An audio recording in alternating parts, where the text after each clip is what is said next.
मुख्यमंत्री देवेंद्र फडणवीस आज नमो शेतकरी महासन्मान निधी योजनेअंतर्गत पात्र लाभार्थ्यांना हप्ता वितरित करणार आहेत। या योजनेअंतर्गत 92,36,000 शेतकऱ्यांना लाभ होणार असून त्यासाठी एकूण 1,932 कोटी 72 लाख रुपये निधी मंजूर करण्यात आला आहे। आपल्याला कल्पना आहे की प्रधानमंत्री नरेंद्र मोदीजी यांनी किसान सन्मान योजना सुरू केली आणि आमच्या शेतकऱ्यांना 6,000 रुपये हे मोदीजींच्या वतीनं देण्यात येतात। महाराष्ट्रामध्ये महायुतीच्या सरकारने देखील नमो शेतकरी महासन्मान योजना सुरू केली आणि या योजनेत आम्ही निर्णय घेतला की केंद्र सरकारच्या 6,000 रुपयांसोबत महाराष्ट्र सरकार देखील त्याच लाभार्थ्यांना शेतकऱ्यांना 6,000 रुपये देईल, म्हणजे महाराष्ट्रातल्या शेतकऱ्यांना एकूण 12,000 रुपये त्या ठिकाणी मिळतील। आपल्याला कल्पना आहे की या संदर्भात दर 4 महिन्यांनी आपण 2,000 रुपये त्या ठिकाणी त्यांच्या खात्यामध्ये देतो, 2,000 केंद्र सरकार देते, असं 3 हप्त्यांमध्ये आपण हे पैसे देत असतो। नुकताच प्रधानमंत्री महोदयांनी 20वा हप्ता या योजनेचा त्या ठिकाणी दिला आणि त्याच अनुषंगाने आता आपण देखील आज मंत्रिमंडळ बैठकीनंतर शेतकऱ्यांच्या खात्यामध्ये आपला नमो शेतकरी महासन्मान योजनेचा जो हप्ता आहे तो जमा करण्याकरता आपण कार्यक्रम केला आणि एका क्लिकवर हे पैसे आता जमा झालेले आहेत। जवळपास 91,65,156 एवढ्या शेतकऱ्यांच्या 91,65,156 शेतकऱ्यांच्या खात्यामध्ये जवळपास 1,892 कोटी आणि 61 लाख 1,892 कोटी आणि 61 लाख रुपये हे आपण आज जमा केलेले आहेत।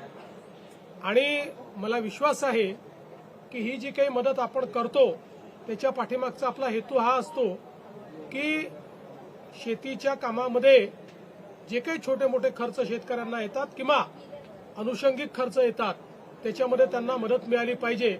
आणि निश्चितपणे आपल्याला कल्पना आहे की या महासन्मान निधीचं सर्वच शेतकरी सातत्याने स्वागत करतात, त्यामुळे आज ते पैसे आम्ही जमा केलेले आहेत।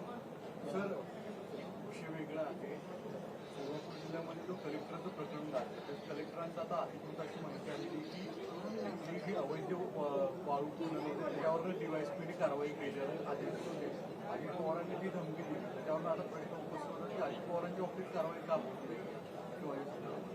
बघा, असं आहे की या संदर्भात जी काही कायदेशीर कारवाई करायची ती कायदेशीर कारवाई झालेली आहे। प्रकरणाची अजून पूर्ण माहिती आणि रिपोर्ट हा माझ्याकडे आलेला नाही, तो जिल्हाधिकाऱ्यांना मी मागितलेला आहे, तुम्ही मागणार आहे। एक गोष्ट आपण लक्षात घेतली पाहिजे की अजितदादांनीही या संदर्भात स्पष्टीकरण दिलेलं आहे। खूप वेळा समोरच्या बाजूला काय चाललं आहे याची आपल्याला कल्पना नसते। अनेक वेळा आमच्याकडे निवेदनं येतात, त्या निवेदनावर आम्ही कारवाई करा असं लिहितो, मात्र त्या निवेदनात सांगितलेली वस्तुस्थिती आणि प्रत्यक्षातली वस्तुस्थिती यात खूप अंतर असतं।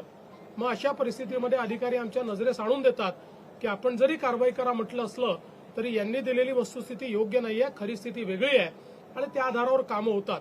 त्यामुळे या संदर्भात आता अजितदादांनी खुलासा केलेला आहे आणि मी स्वतः या संपूर्ण प्रकरणाचा रिपोर्ट देखील मागितलेला आहे। सध्या तरी एवढंच मला असं वाटतं पुरेसं आहे। दुसऱ्या बाजूला राष्ट्रीय पातळीवरती आज उपराष्ट्रपती पदाची निवडणूक आहे। विरोधकांकडून असं म्हटलं जातं की क्रॉस वोटिंग होईल आणि एनडीएतले सुद्धा काही खासदार आमच्या यूपीएच्या उमेदवाराला मतदान करतील। त्यांनी निश्चित स्वप्न पाहत राहावं। मी एवढंच म्हणेन, आगे आगे देखिए होता है क्या। महाराष्ट्रातून क्रॉस वोटिंग होईल, आगे आगे देखिए होता है क्या। मोदीजींनी ज्यावेळेस किसान सन्मान योजना सुरू केली त्यावेळी काही लोकांनी टीका केली, पण आज शेतकऱ्याच्या अडीअडचणीच्या काळामध्ये या योजनेच्या माध्यमातून शेतकऱ्याच्या आणि छोट्या शेतकऱ्याच्या खात्यामध्ये जाणारा पैसा हा अडीअडचणीला त्याला कामाला येतो। आणि मला या गोष्टीचा आनंद आहे की महाराष्ट्रामध्ये आपण त्यालाच अनुसरून नमो किसान सन्मान योजना सुरू केली आणि मोदीजींच्या 6,000 रुपयाबरोबर महाराष्ट्राचं सरकार देखील 6,000 रुपये देतं आणि लवकरच आपण हे 3,000 रुपये त्यात अजून वाढ करणार आहोत. म्हणजे वर्षाला 15,000 रुपये हे आमच्या शेतकऱ्यांच्या खात्यामध्ये या योजनेच्या माध्यमातून निश्चितपणे त्या ठिकाणी जातील. आज आपण काही शेतकऱ्यांचा सत्कार देखील केलेला आहे. मी त्यांचं मनापासून अभिनंदन करतो. पण मला या गोष्टीचं अतिशय मनापासून समाधान आहे की मागच्या काळात ज्यावेळेस मी मुख्यमंत्री झालो त्यावेळी एकूणच विदर्भ आणि मराठवाड्यातल्या शेतकऱ्याची परिस्थिती पाहता काही महत्त्वाचे निर्णय आपण त्या काळामध्ये घेतले. जलयुक्त शिवार सारखी योजना आणली.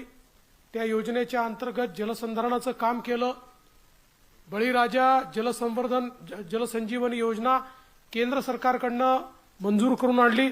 25,000 कोटी रुपये विदर्भातल्या अडकलेल्या प्रकल्पांवर आपण खर्च करून 89 प्रकल्प पूर्ण केले. आणि त्याचसोबत स्वर्गीय नानाजी देशमुख कृषी संजीवनी योजना आपण आणली. ज्या योजनेमध्ये पहिल्या टप्प्यामध्ये आपण पश्चिम विदर्भ आणि मराठवाडा कव्हर केला होता आणि आता दुसऱ्या टप्प्यामध्ये पूर्व विदर्भ संपूर्ण विदर्भ आणि मराठवाडा आपण कव्हर करतो आहोत. आणि या योजनेच्या अंतर्गत पूर्णपणे सॅच्युरेशन पद्धतीने कृषी अवजारं असतील, त्या ठिकाणी जलसंधारणाचं काम असेल, शेततळी असतील, त्या ठिकाणी ड्रिप इरिगेशन असेल, सगळं अनुदान पद्धतीने आणि लक्षांक न ठेवता एका गावात गेलं की त्या गावातल्या सगळ्या शेतकऱ्यांना सगळ्या योजनांचा लाभ द्यायचा अशा प्रकारची योजना जवळजवळ 4,000 कोटी रुपये आपण खर्च केले. आता पुन्हा नव्याने 6,000 कोटी रुपये आपण खर्च करतोय आणि आज त्या योजनेमुळे अतिशय चांगलं काम हे सुरू झालेलं आहे.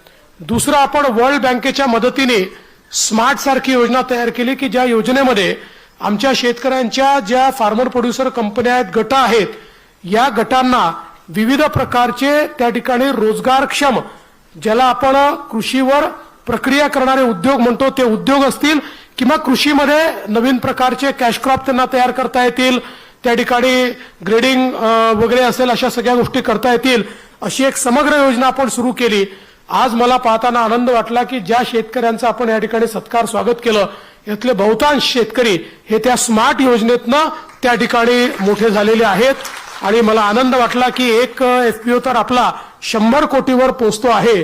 अर्थात त्यांनी जाता जाता मला सांगितलं, सूरजजी जर तुम्ही लक्ष द्या, त्यांचा 60 लाखाचा एक हप्ता बाकी आहे, तो लगेच देऊन टाका, नाहीतर आम्ही चांगलं काम केलं आणि आमचा हप्ता अडकला असं नको. तर मला असं वाटतं की हे जे काही आपण वेगवेगळे त्या काळामध्ये इंटरव्हेन्शन्स केले, आज त्याचं एक मोठं फळ आपल्याला प्राप्त होत आहे. आता जी नवीन योजना आपण हातामध्ये घेतली ॲग्रीस्टॅकची, ही सगळ्यात महत्वाची योजना आहे. कारण ॲग्रीस्टॅकमध्ये आपण संपूर्ण शेतीचं म्हणजे फार्मिंग ज्याला आपण म्हणतो या संपूर्ण सायकलचं डिजिटायझेशन करतो. ॲग्रीस्टॅक ही अशी योजना आहे की ज्या योजनेनंतर प्रत्येक शेतकऱ्याला इंडिव्हिज्युअली काय लाभ आवश्यक आहे, तो काय लाभ आपण दिलेला आहे, त्याच्या शेतीत काय तो उगवतोय, त्याच्यामध्ये काय त्याला मदत करायची आहे, त्याला कसा भाव मिळाला पाहिजे, त्याचा उत्पादन खर्च कसा कमी झाला पाहिजे, या सगळ्या गोष्टी करण्याची आणि दलाल विरहित कुठलाही मधला माणूस बाजूला काढून थेट त्या शेतकऱ्याशी संवाद साधून त्याच्या शेतीपर्यंत पोहोचण्याचं एक अत्यंत महत्वाचं साधन हे ॲग्रीस्टॅकच्या माध्यमातून होत आहे. 54% शेतकरी आता ॲग्रीस्टॅकमध्ये आलेले आहेत.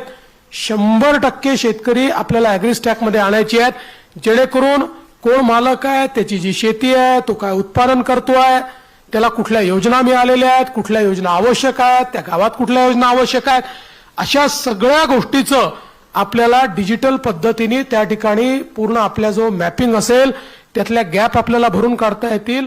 आणि जो आपला महत्वाचा मुद्दा आहे की शेतकऱ्यांचं जो लागत मूल्य आहे, शेतकऱ्यांचा उत्पादन खर्च आहे, तो जर कमी करता आला आणि शेतकऱ्यांना आपल्याला बाजाराशी जर जोडता आलं तर त्याचा एक मोठा फायदा आपल्याला होणार आहे.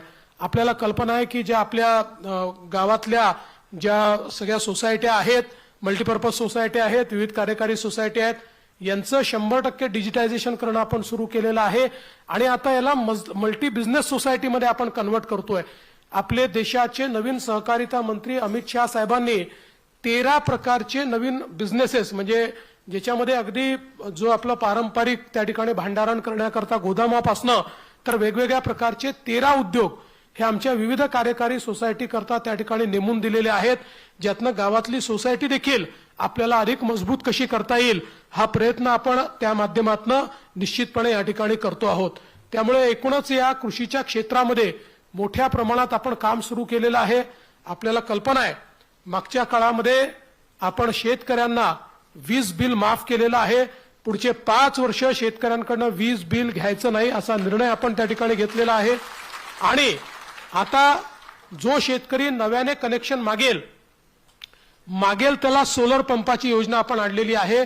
सोलर पंप त्या ठिकाणी नोंद केलं आणि फक्त आपण शेतकऱ्याकडनं 10% पैसे घेतोय आणि अनुसूचित जाती अनुसूचित जमातीचा शेतकरी असेल 5% पैसे घेतोय. बाकी सगळं अनुदान हे केंद्र सरकार आणि राज्य सरकार मिळून आम्ही त्या ठिकाणी देतो आहोत. आणि शेतकऱ्यांना त्यांनी मागितल्यानंतर 1 महिना 1.25 महिन्याच्या आत त्याच्या शेतीमध्ये अशा प्रकारचा पंप आपण बसवून देतो आहोत. आणि मला सांगताना आनंद वाटतो की ही योजना जेव्हा 2002-4 साली वगैरे सुरू झाली असेल तेव्हापासनं तर मागील वर्षापर्यंत आपण 2.25 लाख पंप लावले होते आणि मागील 1 वर्षामध्ये आपण 2 लाख पंप लावलेले आहेत. म्हणजे ज्या गतीनं आपण चाललेलो आहे अतिशय मोठ्या गतीनं कोणीही मागितलं की आपण लगेच त्या ठिकाणी सोलर पंप लावतो. पुढचे 25 वर्ष त्याला त्या ठिकाणी विजेच्या बिलाची चिंता नाही आणि पहिले 5 वर्ष त्या पंपाची देखरेख आमच्याकडे, पंप चोरीला गेला त्याचा इन्शुरन्स आमच्याकडे, कुठल्याही प्रकारची अडचण आली तर त्या अडचणीची वर मात करणं आमच्याकडे. अशा प्रकारची ही योजना आपण या ठिकाणी सुरू केलेली आहे.